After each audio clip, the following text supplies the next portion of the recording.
Сәлеметсіздер ме? Біздің арнаға қош келдіңіздер.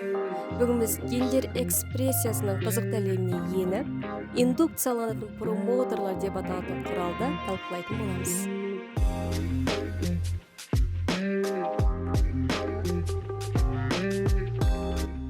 Промоутерлар ген экспрессиясын реттеуде маңызды рөл атқарады. Олар РНК полимераза және транскрипция факторларының байланысуын бақылайды.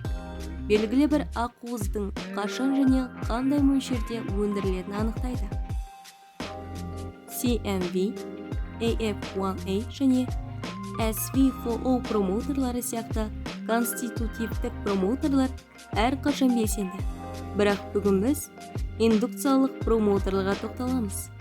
Индукцияланатын промоутерлар оң немесе теріс бақылау механизмдермен реттелуі мүмкін. Оң индукцияланатын промоутер өшірілі күйде белсенді емес, өйткені активатор ақуызы байланыса алмайды. Дегенмен, индуктор молекуласы активатор протеинмен байланысқан кезде ол промоутерға қосылып, оны қосып транскрипцияны бастайды. Екінші жағынан теріс индукцияланатын промоутерлар белсенді емес, өйткені репрессорлық ақуыз өшірілген күйде транскрипцияға белсенді түрде кедергі жасайды. Индуктор молекуласы репрессорлық ақуызбен байланысқанда, ол ДНК-дан жойылып, транскрипцияның пайда болуына мүмкіндік береді. Индукцияланатын промоутерлар әртүрлі факторлармен, соның ішінде химиялық заттармен, температурамен және жарықпен іске қосылуы мүмкін. TET10 жүйесі сияқты химиялық индукцияланатын промоутерлар тікелей белсендіруді пайдаланады. Олар промоутерларды белсендіру үшін тетрациклин немесе оның туындылары сияқты белгілі бір молекулаларға сүйенеді.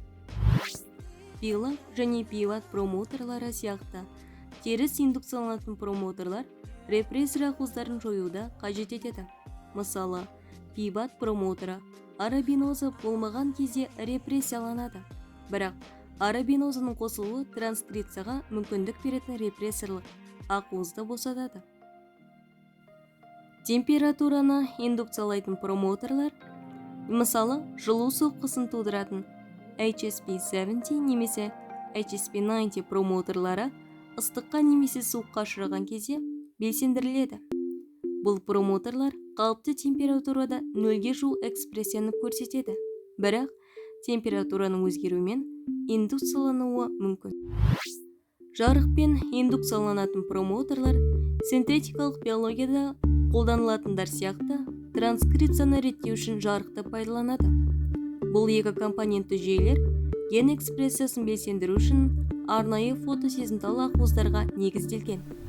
Енді сіз индукцияланатын промоутерлардың негіздерін түсінгеннен кейін, сіз өзіңіздің зерттеулеріңізде гендердің экспрессиясын бақылау үшін ұсынатын мүмкіндіктердің кең ауқымын зерттей аласыз. Бүгін бізге қосылғаныңыз үшін рахмет. Келесі видеомызды көруді ұмытпаңыздар және синтетикалық биологияның ғажайыптарын одан әрі зерттей беріңіздер.